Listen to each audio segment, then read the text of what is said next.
It seems that our government here in the United States lies to us all the time about the Russian collusion hoax, about the origin of COVID-19, about the transmissibility of the vaccine, about government being impartial. Lies are everywhere around us all the time. Do we contribute to them, though? You may be shocked as to how much we do. I'm Julie Hartman, and this is Timeless.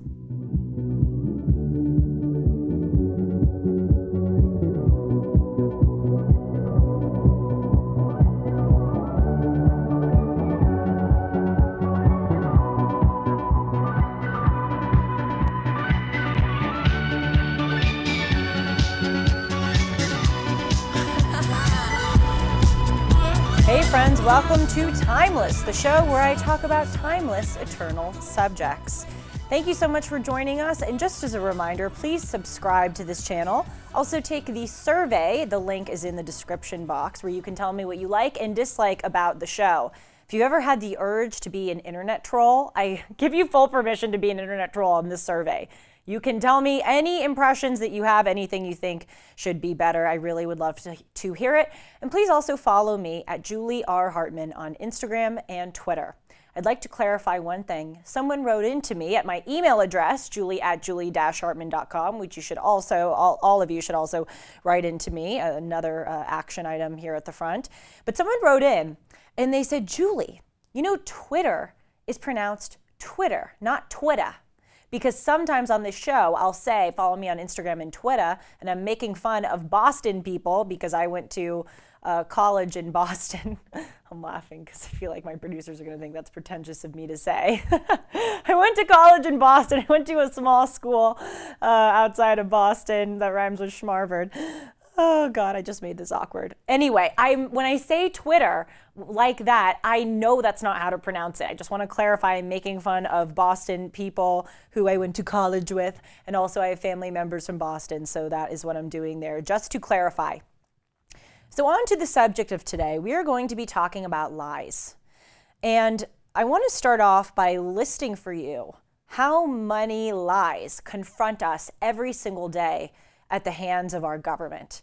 And for those of you thinking that I just said that this is a show about timeless, eternal subjects, and yet here I am about to list, I guess, more timely, contemporary instances of political deception, I would say to you that yes, I'm going to start off with some of these more contemporary examples, but I want to open it up to a much greater, indeed timeless and eternal discussion about the destruction of living in a society that embraces lies with the ease with which American society has come to embrace lies, and how important it is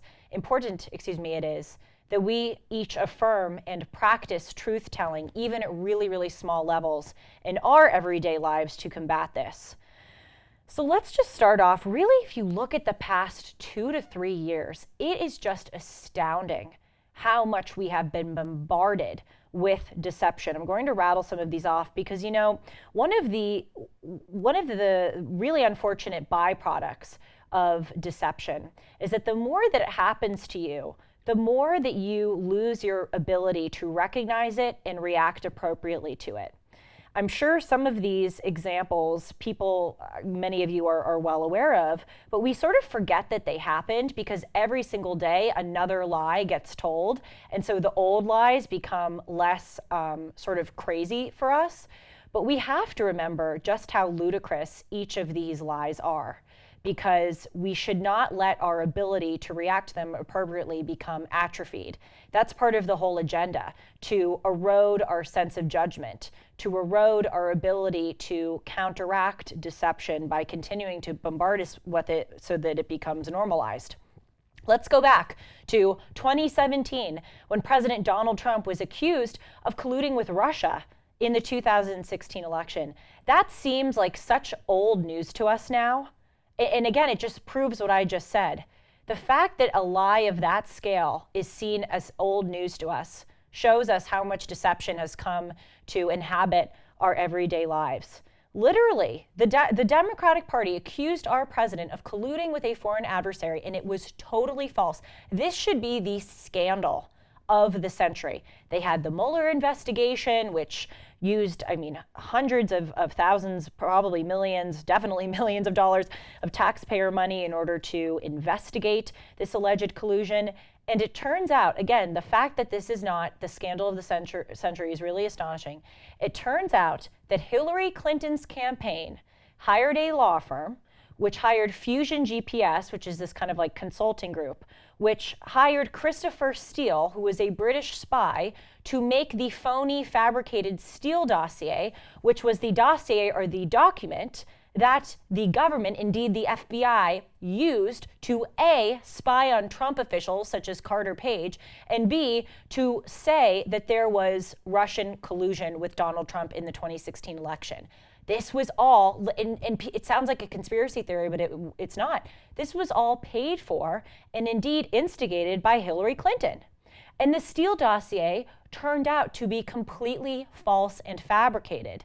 Indeed, many of the contributors to the Steele dossier, the witnesses that Mr. Steele used in his dossier, such as Charles Dolan, who was a former Clinton campaign worker, Charles Dolan admitted that he made it up. He admitted that he just heard some lies on the TV being spoken about Trump and his alleged cozying up to Putin, and he just lied, and his lies made it way into the Steele dossier, which, again, the FBI used to spy on the Trump administration and to launch this whole Russian collusion thing. That was just a few years ago, and we have forgotten about it because of all of the lies that have happened since. That's one I really want us all to remember. There were lies about the Hunter Biden laptop story back in 2020. The New York Post tweeted about it, and immediately Twitter took down that tweet by saying that it was false and that it needed to be fact-checked. And indeed, Hunter Biden and President Biden repeatedly denied the contents of that Hunter Biden laptop story, and it turned out that the New York Post wasn't lying. It didn't need to be fact-checked, and indeed the contents were true. And that changed the 2020 election. Indeed, many believe that it would have gone the other way had the American people known that the Hunter Biden story was real. I remember in 2020, I did not learn, I had never heard about the Hunter Biden story until after the election. I was in college and I literally had never heard of that as a concept. It really is just astonishing. How about the lies of the origins of COVID-19? Again, seems like old news, like ancient history to us. Remember when people who would talk about the fact that it may have come from a lab leak were silenced, kicked off of social media, called conspiracy theorists? For months and months, the mainstream media, the Democratic Party were saying that conservatives who were talking about a lab leak were crazy. They said that it came from this wet market, even though wet markets have existed in China and in the surrounding countries for literally centuries and centuries, and it never created a virus that got to the scale of a global pandemic. But now we know that it wasn't a conspiracy theory, and indeed, COVID did come from a lab in Wuhan. Oh, another lie within a lie. We were told, once we knew that this leaked from a lab in Wuhan, we were told that the United States had no ties to that lab in Wuhan, that we were not funding gain-of-function research at that lab. Gain-of-function research is when you basically create a virus in order to create a preemptive response to that virus. Anthony Fauci and others at the National Institute of Health affirmed to the American people that their taxpayer money was not going to the Wuhan Institute of Virology. Another lie. It was. We were funding the lab that created the virus that leaked from the lab that caused the global pandemic. Not a conspiracy theory, another huge act of deception that, again, seems like old news to us because of the ones that have just kept coming. How about Dr. Anthony Fauci lying about the efficacy of the vaccines, specifically about it preventing transmissibility of COVID? Fauci said on the record to the New York Times that he purposefully overstated the efficacy of the vaccines in order to encourage Americans to get it. He literally admitted that he lied, and he was shameless about it because he viewed it as a noble lie. But a noble lie is nevertheless a lie. And also we know that the COVID-19 vaccines actually don't prevent transmissibility. Another lie. Back in October of last year, before the European Parliament, a really high up Pfizer exec testified before this European Parliament, saying that at the time of the Pfizer vaccines being released to the public, they had no evidence that it prevented transmissibility. That was the whole argument for vaccine mandates, that you have to take it because if you don't take it, then you are potentially putting a fellow American citizen at risk of dying. This was the whole way that leftists countered what their whole argument of my body, my choice. They were saying, well, you have to take the vaccines because it affects other people if you don't. You're not just putting yourself at risk, you're putting other people. But again, that turned out to be a lie because it didn't prevent transmissibility, according to the Pfizer executive. I really could go on and on, truly, but I'll shorten it and I'll just tell you about some recent lies that we're seeing. Last week, there was this just smear piece that came out in a left-wing magazine about Clarence Thomas, a Supreme Court justice, allegedly violating ethics rules of the court. He has a billionaire friend, Harlan Crow, who is a real estate developer, and Justice Thomas has flown on this man's private plane, been on his yacht, and been at his vacation resort. Now, the U.S. Judiciary Conference recently changed the rules to make Supreme Court justices give more information about the kind of personal dealings that they have. But at the time that Justice Thomas went on the plane and on the yacht, etc., the rules were different. Justice Thomas actually asked fellow colleagues and higher ups at the judiciary if he was allowed to go on this yacht, to go on this plane, if he had to report such personal dealings, personal examples of hospitality, and they said that he didn't. And Justice Thomas has said that he is going to abide by these new rules that just came into effect very recently, requiring justices to have more disclosure. But nevertheless, this left-wing magazine has said that Clarence Thomas violated the ethic rules of the Supreme Court because this billionaire is right-wing and they are doing this mental gymnastics in order to argue that this billionaire is somehow whispering in the ear of Clarence Thomas and making him rule a certain way on judicial decisions.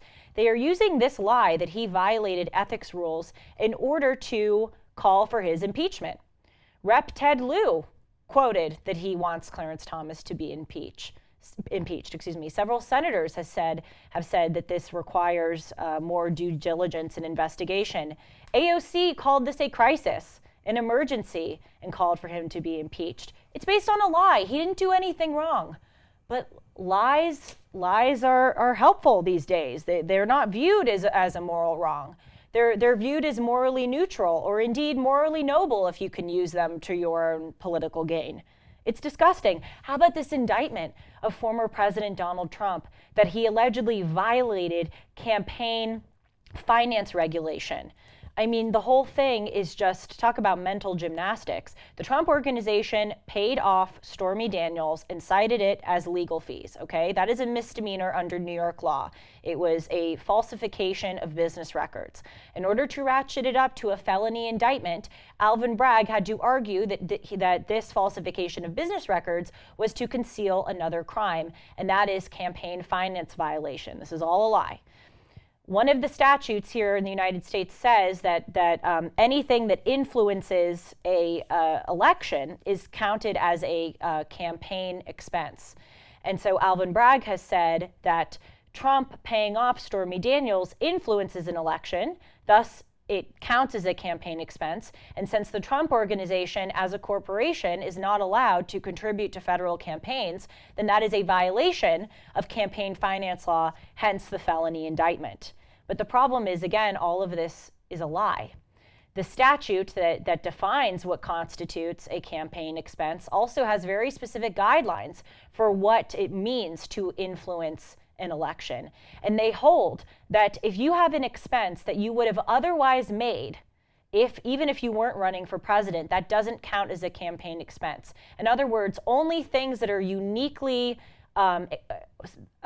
only expenses that are unique to your candidacy are counted as campaign expenses. Like hotels, you would never stay in a hotel if you weren't running for president, so that counts as a campaign expense, but your meals don't count as a campaign expense because you would have to eat anyway. So bringing it back to the Stormy Daniels thing, Trump would have paid off Stormy Daniels anyway. Indeed, he had already paid her off over the years because he wanted to save his wife and son from embarrassment. He also wanted to preserve his reputation and his media career. In other words, there were other reasons for him making that payment to Stormy Daniels beyond him just running for president. And so under the statute, that shows that it was not a campaign finance violation, as the DA, Alvin Bragg, is alleging. Again, but that doesn't matter, because lies are not morally wrong. Lies can be used to achieve your political ends nowadays. It really just, again, looking back on this, Russian collusion, Hunter Biden laptop story, COVID-19, the virology lab, the vaccination transmissibility, Fauci lying about vaccines, this indictment, Clarence Thomas. Can you believe this? The amount of lies over the past few years. And what I'll say before we move on to, again, this greater subject about lies, getting away from more of these contemporary examples, is that lying is a form of contempt. These individuals in our government who are lying to us constantly, they are actually showing us how much they don't respect us, how much they hate us. When you lie to someone or when you BS someone, you are essentially saying to them, I don't respect you enough to tell you the truth. I think that you are stupid enough to buy this. And even worse, I think that you are so weak and cowardly that you know that I'm lying, and nevertheless you're going to buy my lie and you're not going to stick up to me. Lying and BSing is showing contempt. And this is what the government is doing. With this example of Clarence Thomas or President Trump, we think that members of our government just have contempt for right-wingers. But no, they have contempt for each and every member of the American population by using lies so recklessly. As President Trump says very eloquently, I love when he says this, he says, they're after you, I'm just in the way. So how do these lies get legitimized on such a big scale? Yes, people can argue in the past, there were many government scandals. Watergate stands out. This weapons of mass destruction was a lie. The government argued that we had to go into Iraq to disarm Saddam Hussein of WMDs, turned out to be false. Of course, there have been government scandals in the past, but it seems like the frequency of our government scandals has sort of gone up. So how have these been able to get legitimized on a big scale? The answer is that we've legitimized them on a small scale. This is what I was trying to get at or hint at in the introduction. We cannot all be blamed for government lies, of course, but we create the culture that makes such deception possible. And we are complicit, all of us are complicit, in our everyday lives of not just reacting to lies appropriately when they are levied at us, but we also, whether or not we realize it, participate in lies. And really a lot of this takes in the form of PC-ness. People don't think of PC-ness as deception, they just think of it as PC-ness. But what I'm about to prove to you is that it is indeed deception. By the way, for those who don't know, PC-ness is political correctness. I want to go through some examples here of the lies that we say every day that contribute to this culture of deception at a large scale. And one of the things I want to point out is that I said that we don't always realize that we're doing it, and we don't always conceptualize that these things are lies. We just think that we are avoiding having a fight with someone, or we're avoiding making a scene, but we actually, again, are being complicit in this culture. So look at this idea, men give birth. That is a lie. Men do not give birth. People, especially my age, don't want to stand up and say that it is a lie, again, because they don't want to ruffle any feathers. But if you just take one or two steps forward and speak with precision, it really makes all the difference. And it's actually not bigoted if you just speak with precision. Men give birth is not a factual statement, but women who identify as men give birth is a factual statement. And in that statement, you actually aren't, I think the reason why people don't want to acknowledge that men give birth is a lie is because they feel like they're somehow disrespecting people's rights to identify as transgender. In the statement, the more precise statement that I just proposed, women who identify as men give birth, that's actually acknowledging or affirming one's right to identify as transgender. And it also isn't a lie, So my point is, you can actually be politically correct if you want to be politically correct and not tell a lie in the same sentence. And it's really just important that we speak with this precision, because once we allow these lies to happen on a small scale, well, as I keep saying, they happen on a large scale. How about we look at this idea that illegal immigrants, we can't call people, or we cannot categorize their status as illegal. Again, we think of that as not PC, something that we don't want to touch. We want to call them migrants, or what are some other PC names for immigrants? I don't even know. But essentially, you're not supposed to have that title. Undocumented workers. That's right, undocumented workers. We have, even though, well, actually, this is very interesting. Undocumented workers, maybe that's not the best example, because it is true. It's not false to say undocumented workers, because they are undocumented. But maybe what I should argue, though, is that by avoiding the term illegal, you're sort of contributing to this realm of lies, because whether we like it or not, these immigrants are crossing illegally. It's not a statement about their worth. It's not a statement about their intrinsic character. It is just a plain and simple factual label about what is going on. So we can't be afraid to shy away from these labels. And when we do, we create this culture where certain facts or truth can be manipulated or spun in order to fit one's own agenda. Another thing that some people don't always realize that we talk about is climate change. I hear a lot of people talking about the threat posed by climate change. We have to be really careful with our words. Climate change, of course, is real. Climate change, of course, does pose somewhat of a threat to the atmosphere, or to temperature regulation. But to call it an existential threat, and to say that it is going to perhaps lead to the end of our world, that is a lie.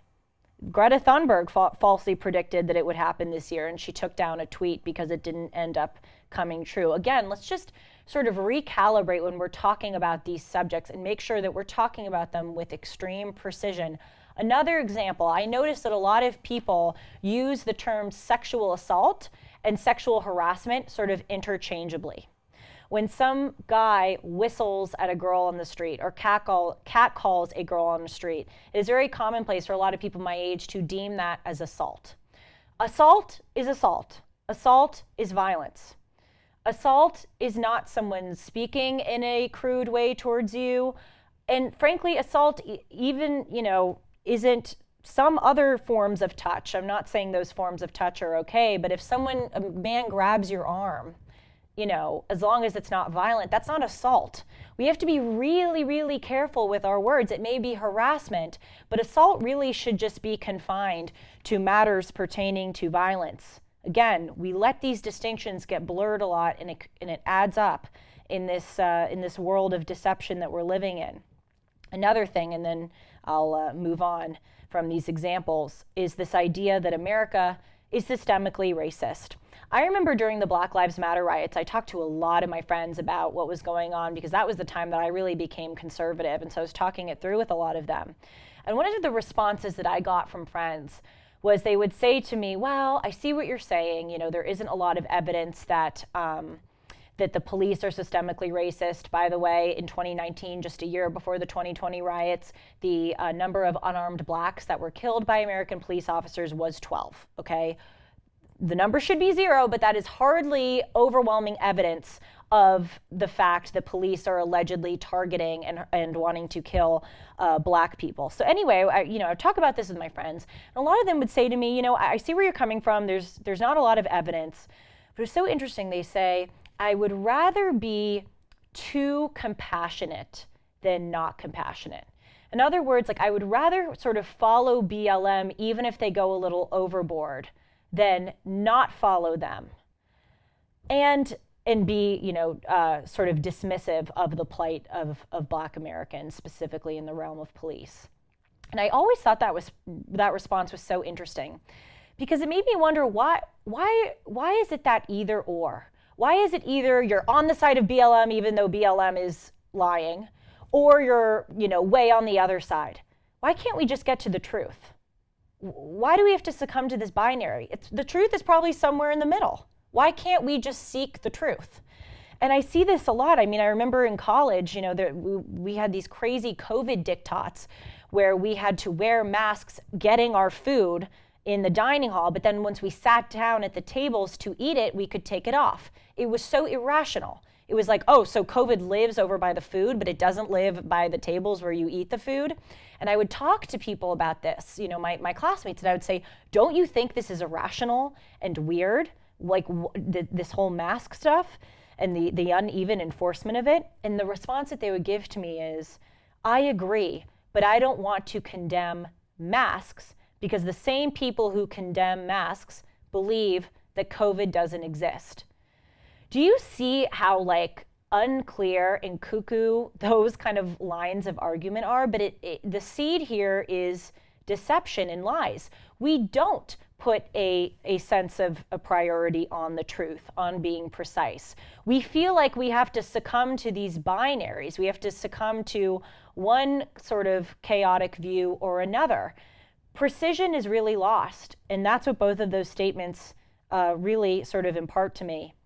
And the final thing I'll say, and this is really, really, really important, I mean so important, is that so many people now are afraid to talk about January 6th.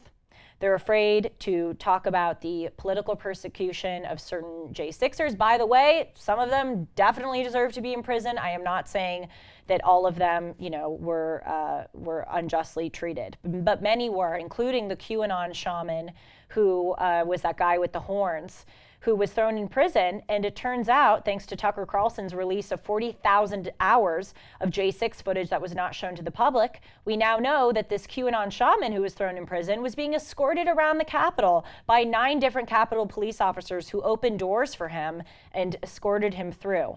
People are really afraid to talk about January 6th, to acknowledge what happened, because again, they're so afraid of ruining their reputation. But these are people's lives at stake. Whether or not you agree or you disagree, I mean, people are being unlawfully thrown into prison, and we have a moral responsibility to tell the truth, even when telling the truth is unpopular. We in the United States don't get the harm of lies. We've been privileged, really, to not see just how harmful they can be. If you look at the Soviet Union, the entire apparatus of the Soviet Union was based on lies. People could be thrown in prison, could be executed on the spot for a made-up charge that they did something that they didn't do, when really it was just that the regime hated them and wanted to persecute them.